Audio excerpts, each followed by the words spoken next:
Good morning, everyone. Today we will understand about participles. But before talking about participles, let's understand about finite and non-finite verbs with the help of few examples. So,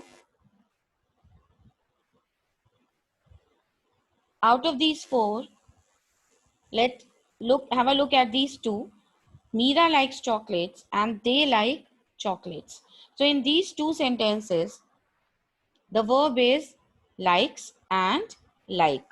In the first sentence, our subject is singular. That is why we are using singular verb. In the second sentence, the subject is plural. That is why we are using a plural verb. So it means that there are few verbs which change with the change in the number of subject. Now let's see these two examples. Ram is sleeping and they are sleeping. In these two, the verb is sleeping and are sleeping.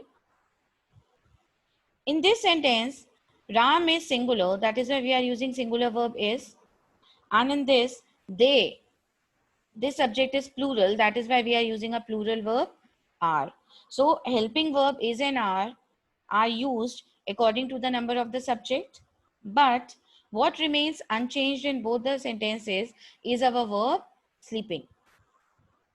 So in both the sentences, sleeping is the same form. We have not changed the form of this verb. So this is another category of verb which does not change its form with the change in the number of subject. So on the basis of these two, we can say that there are two types of verbs, finite verbs and non-finite verbs.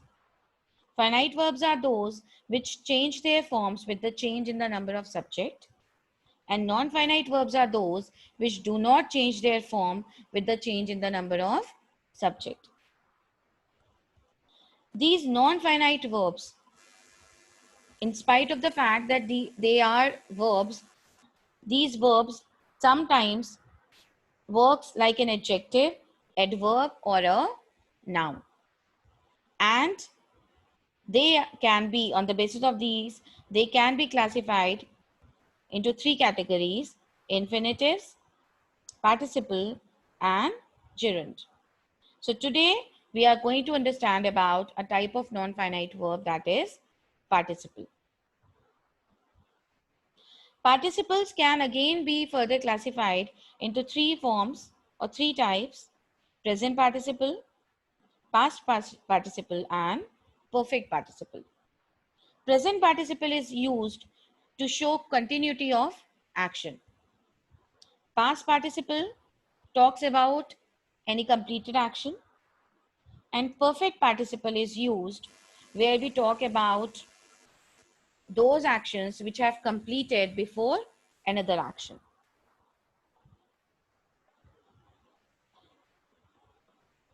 Present participle, how to use it? The first thing over here is that in this we use ing form of verb and it works as an adjective in a sentence. That is why it is also called as participle adjective. So let's have a look at few examples. Don't get off a moving bus. Here we have a verb get and another verb is moving. This moving is a non-finite verb because whether you use a singular subject or a plural subject, this verb will remain the same. So this is a non-finite verb, and here it is the ing form of a verb which is describing the noun bus. That is why it is working over here as an adjective. And because it is ing form of verb, that is why it is present participle. So moving is the present participle form of the verb move. The winning participant will get a trophy. Here we have verbs will get and winning. This winning is the non-finite verb because it will not change with the number of subject. And this verb is describing the noun participant. So that is why it is working over here as an adjective. And it is also ending with ing. So it is the present participle form of the verb win. This is a working model. Here we have two verbs, is and working. This working is a non-finite verb and it is describing the noun model. At what kind of model we are talking about. So that is why it is a present participle form of the verb work. Here you have to understand one thing, that all the verbs ending with ing are not present participle form. Only those verbs which end with ing but work as an adjective, they are called as present participle form of the verb. Now, let's have a look at past participle. In this, we make use of third form of verb and they also work as an adjective in a sentence. For example, he likes hidden object games. Here, we have one verb likes and another verb is hidden. This hidden is a non-finite verb and it is describing the type of game. So this verb is over here is working as an adjective, and because it is third form of verb, that is why it is the past participle form of the verb hide. The police found the stolen purse. Here we have one verb found and another verb is stolen. This is stolen is the non-finite verb and it is describing the type of purse. So it is describing the noun purse. That is why it is the past participle form of the verb steal. You can resell repaired watches. In this sentence, we have two verbs, can resell and repaired. This repaired is the past participle form of the verb repair, and this why, because this verb is describing the noun watch, so it is working as an adjective here. So past participle also works as work as adjective, that is why they are also called as participle adjective. Now the third category is perfect participle. In this, we make use of having plus third form of verb in case of active voice and having been plus third form of verb in case of passive voice.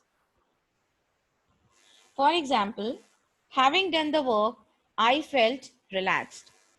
So we use perfect participle in those cases where the work has already been done before another action took place or another work took place.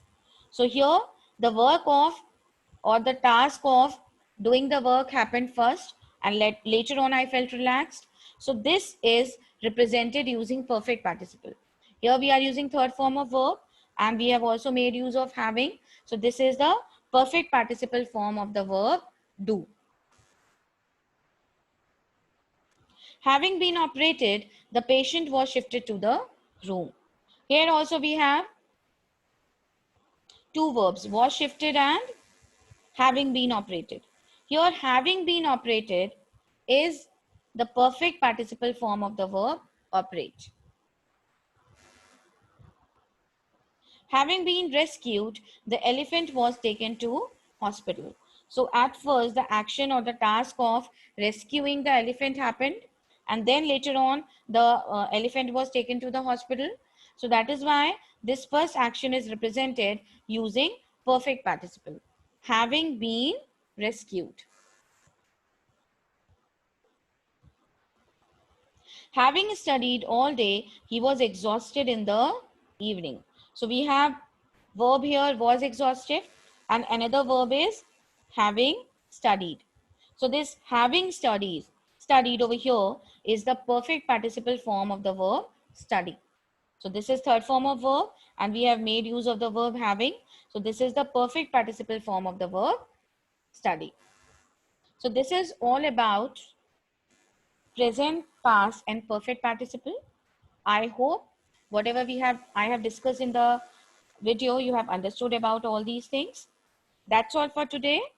Thank you.